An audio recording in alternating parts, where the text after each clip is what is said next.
Claire Thompson, 29, aeronautical engineer with a doctorate from Imperial College London, walked into the most run-down garage in East London with her Porsche 911 smoking like a steam train.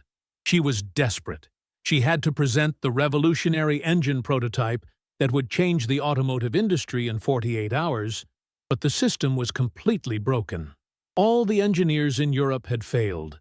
She looked at the mechanic in front of her. James Parker, 31, oil-stained overalls, calloused hands, technical college certificate. In desperation, she threw him the challenge that would change both their lives.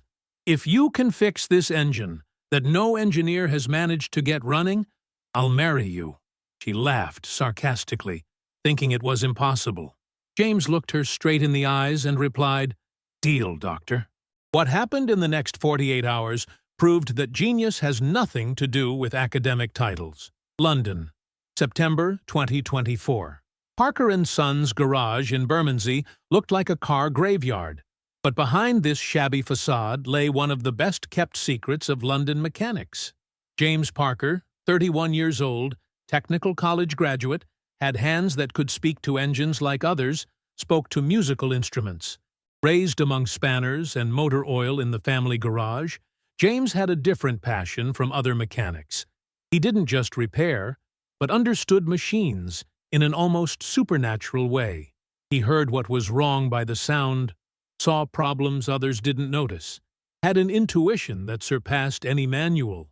This September morning, he was working on a '85 Ford Sierra Cosworth when he heard the recognizable rumble of a Porsche 911 Turbo.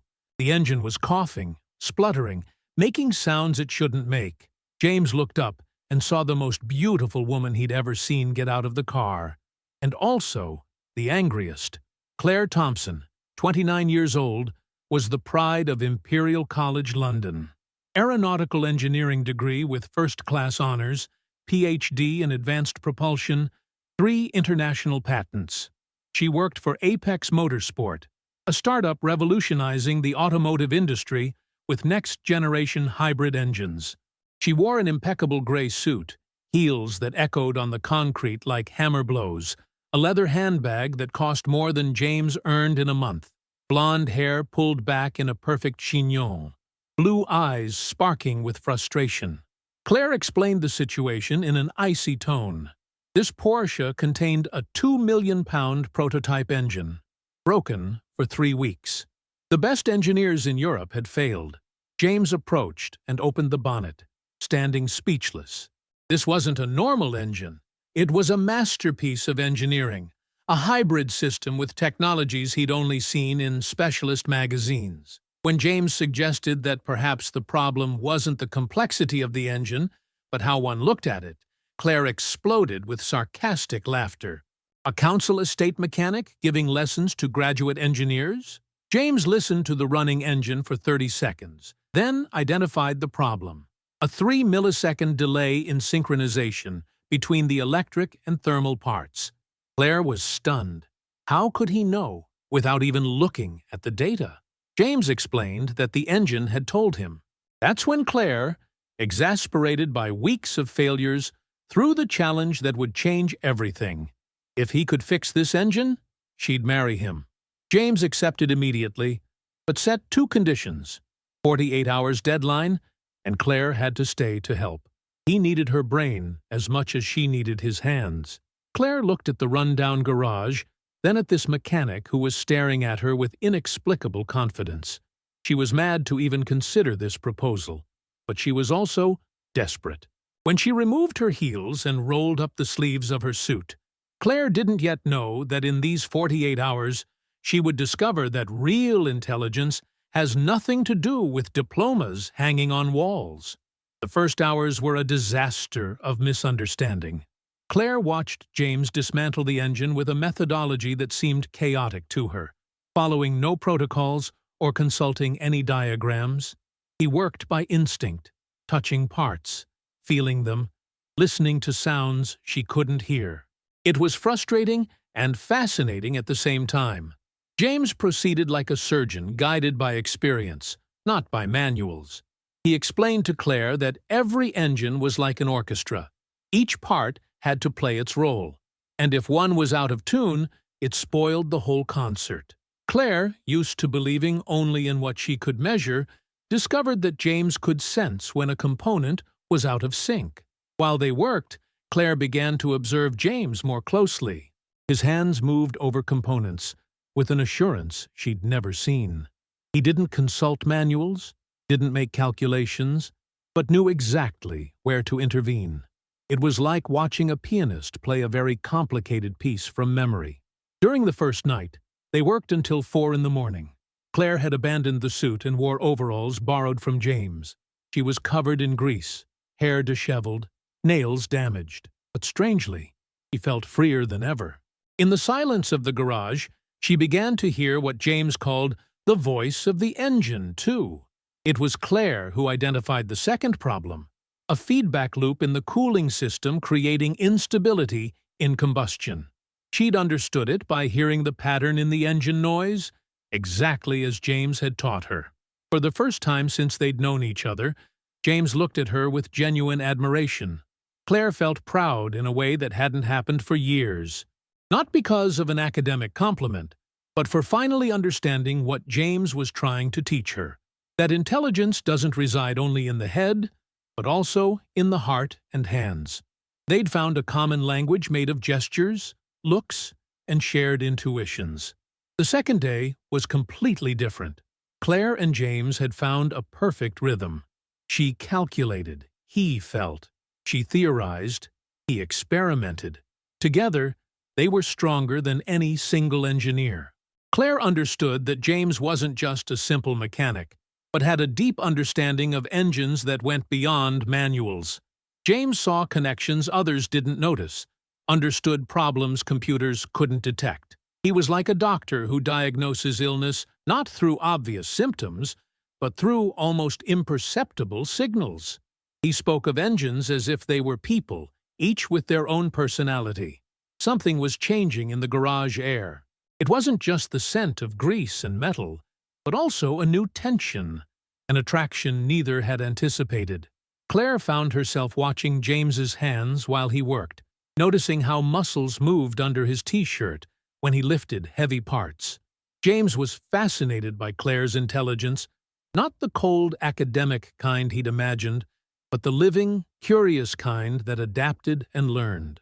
Claire told him she'd always followed family expectations in becoming an engineer, but lately felt something was missing, that everything was too theoretical and distant from reality. James admitted he'd always been afraid to study at university. In the garage, he was the best, but he feared not being good enough in an academic environment. Claire told him he was more intelligent than many professors she knew, just with a different intelligence, one that got its hands dirty. Towards evening, they managed to isolate the main problem, a design flaw in the control software that interacted badly with the mechanical part. It needed both Claire's theoretical competence and James's practical intuition to solve it. They had to reprogram the control unit and physically modify the injection system. It was a point of no return. Either they succeeded together, or they failed together.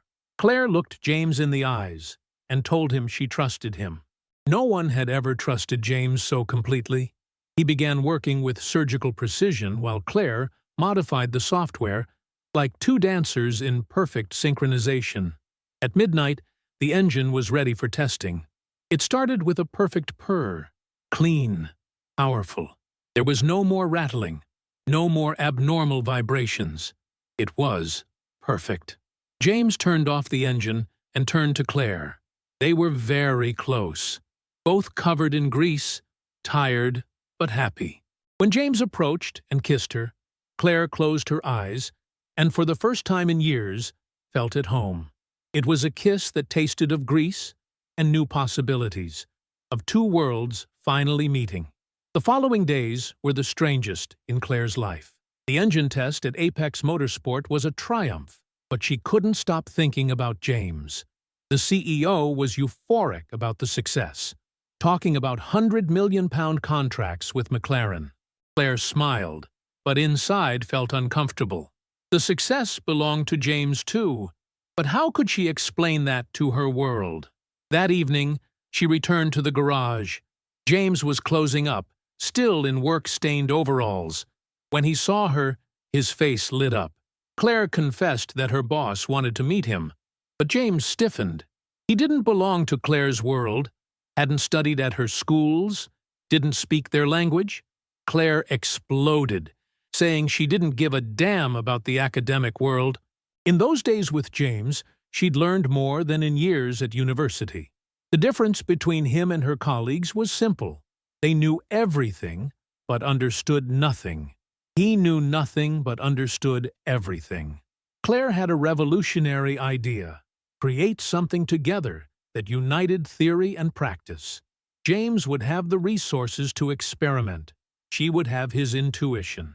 When James hesitated because of the family garage, Claire proposed that she be the one to come there. They'd open a laboratory together where they could repair and design engines. The decision upset both families. Claire's engineer parents were devastated. Throwing everything away for a mechanic? James's father was worried. This girl was too posh for him. She'd only make him suffer. But Claire and James had something stronger than social prejudices: love, and the certainty of being better together than apart. They found themselves fighting against two worlds that didn't want to mix.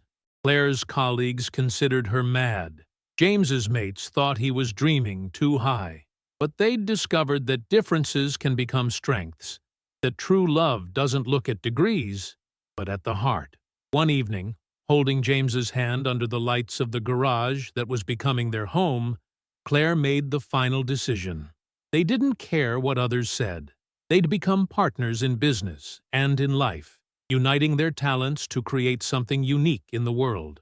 6 months after that first magical night in the garage, Claire and James had transformed Parker & Sons into something no one had ever seen. Precision Dreams was a perfect hybrid between traditional garage and advanced engineering laboratory, where cutting-edge computers coexisted with spanners worn by use. Claire had left Apex Motorsport despite million-pound offers. Colleagues said she was mad, that she'd thrown away a brilliant career for a whim. But Claire had never been happier. James had accepted her investments to modernize the garage, creating an environment where computerized diagnostic instruments worked alongside grandfather's old workbenches. The first big project came by chance. Lewis Hamilton's engineer had heard about the miracle engine and brought a McLaren worth £3 million. It had a very subtle problem no McLaren engineer had managed to solve: power loss on straights for no apparent reason. Enjoying the story? Give it a little like, and don't forget to subscribe. Now then, let's carry on. Claire discovered with computers a 3-bar pressure loss in the supercharging system. James heard that the turbo sound was slightly different under acceleration. Together, they found the cause: a micro crack in a seal that only opened under extreme stress. The repair was perfect. The engineer was so impressed, he spoke about them in the paddock. Soon began arriving drivers, collectors, car manufacturers. Everyone wanted the magic touch of Claire and James, the union of brain and heart, theory and practice. Success also brought challenges. Newspapers began taking interest in the story of the princess engineer who gets her hands dirty. Some articles were romantic, others sarcastic. Claire hated media attention, but James suffered more, described as the ignorant mechanic who seduced the brilliant engineer. Claire comforted him, explaining that intelligence isn't knowing difficult words, but understanding truly important things. They started evening classes. Claire taught James business management. He taught her the secrets of practical mechanics no university teaches. The most difficult moment came when McLaren officially offered Claire $3 million a year to return to the company. James encouraged her to accept, but Claire refused. She'd understood that real success isn't how much you earn, but how happy you are each morning when you wake up. And she'd never been as happy as with James. That night, they planned the future. One day they'd open a school where engineers and mechanics would learn from each other, where theory and practice would meet to create wonders.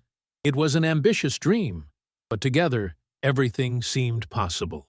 2 years after that first magical night in the garage, Claire and James were about to live the most important day of their lives. Not only were they getting married, but they were also inaugurating the Precision Dreams Academy, the first school in the world where engineers and mechanics studied side by side. The idea was born when Imperial College students had asked to do internships with them. Claire and James realized these lads knew enormous amounts of theory, but couldn't even change a spark plug. At the same time, many young mechanics arrived with golden hands, but without the scientific foundations to understand modern engines. They'd created a revolutionary bridge, a place where those who know how to think learn to do, and those who know how to do learn to think. The original garage had become the heart of a 3,000 square meter complex. There were computerized laboratories where students designed engines with cutting-edge software, equipped bays where they built them by hand, classrooms where university professors taught alongside mechanics with 40 years' experience. The Precision Dreams Academy already had 150 students enrolled in the first year.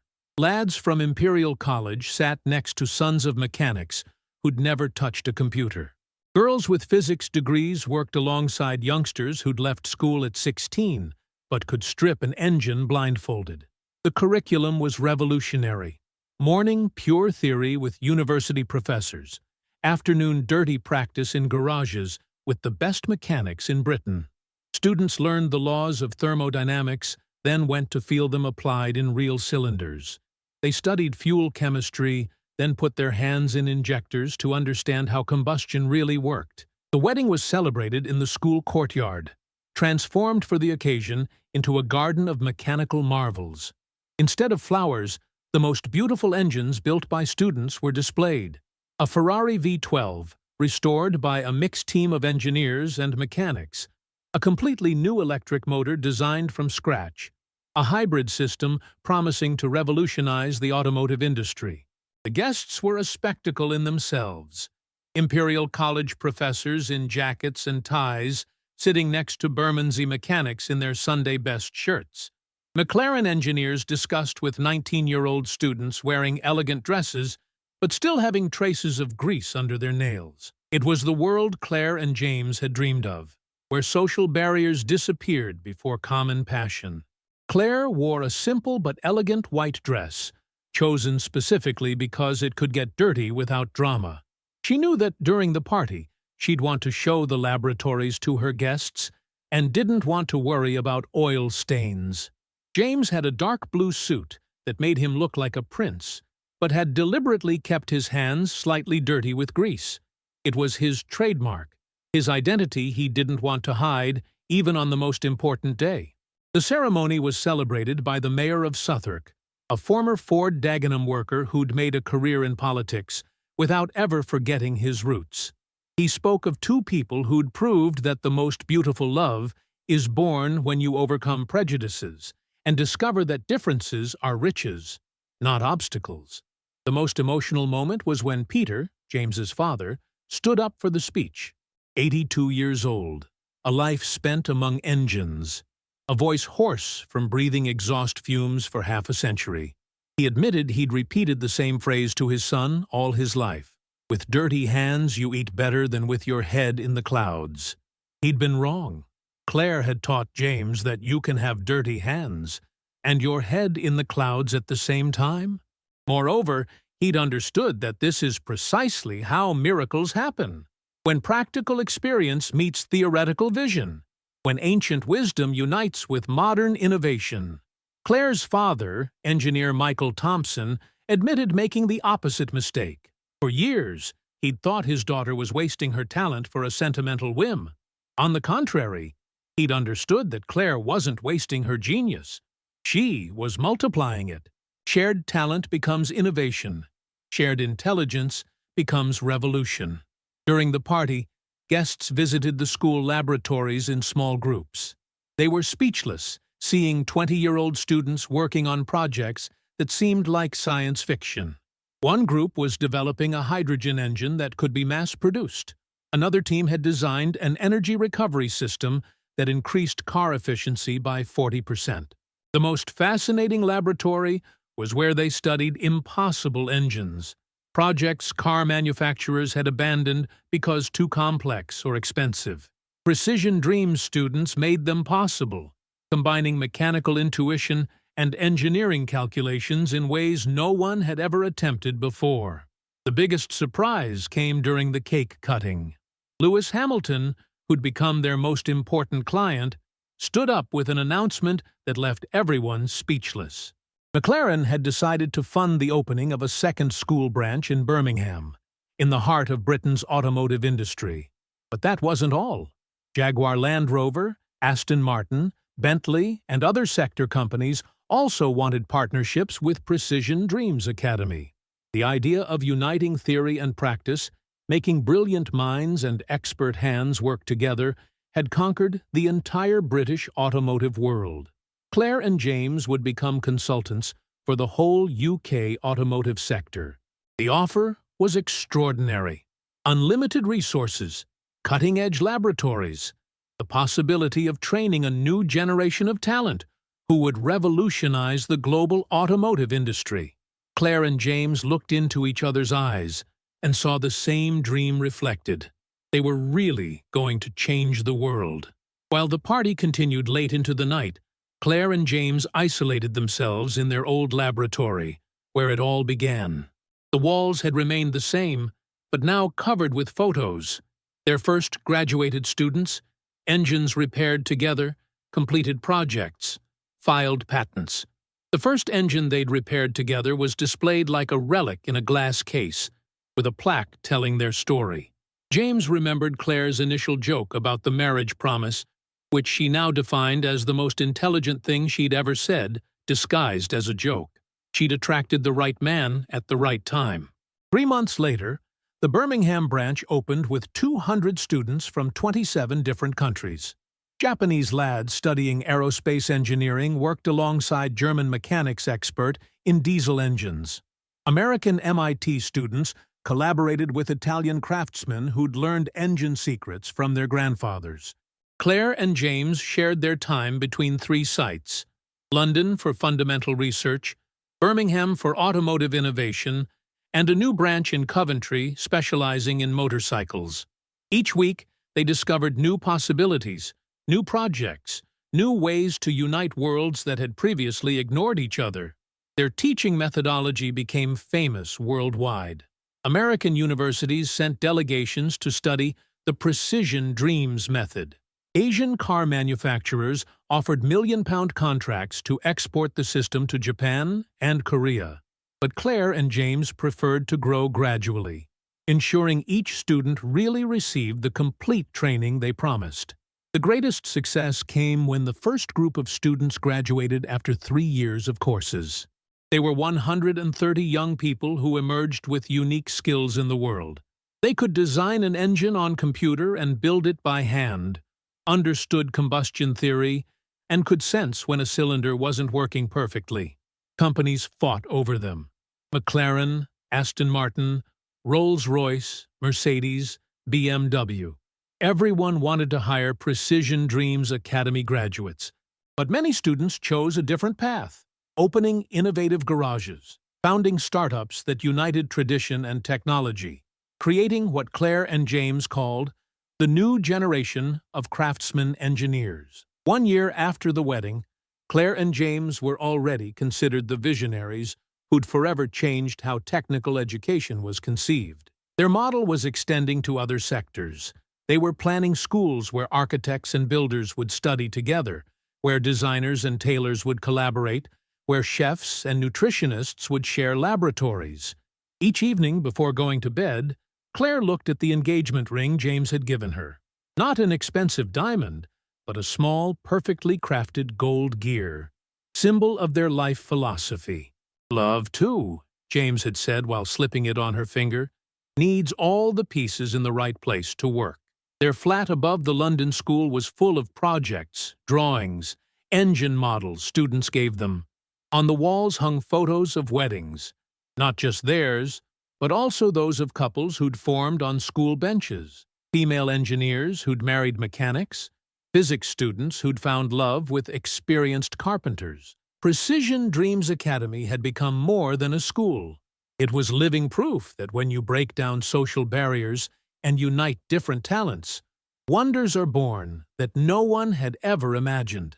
Claire and James had created a world where intelligence had no labels, where a person's value was measured by passion and competence, not by titles or social origin. Their love story had become legend, but for them it was simply life. Each day they woke knowing that together they could repair anything that broke, design anything that served, dream anything that was possible. And the most beautiful thing was that they inspired thousands of young people to believe that they too could overcome barriers, unite different worlds, create the future with hands and heart. The doctor and the mechanic had proved that when two souls mesh perfectly, they can move the entire world. If this story showed you that true love doesn't look at titles, but at the heart, and that differences can become strengths, smash that like with all your passion. Share to show that when two worlds meet, miracles are born. Tell us in the comments, do you think Claire was right to give up everything for love? Do you think James was really inferior to the engineers? Which moment in the story touched you most? Subscribe now for more incredible stories of love overcoming social barriers. People who complete each other despite differences, and proof that real talent has nothing to do with degrees.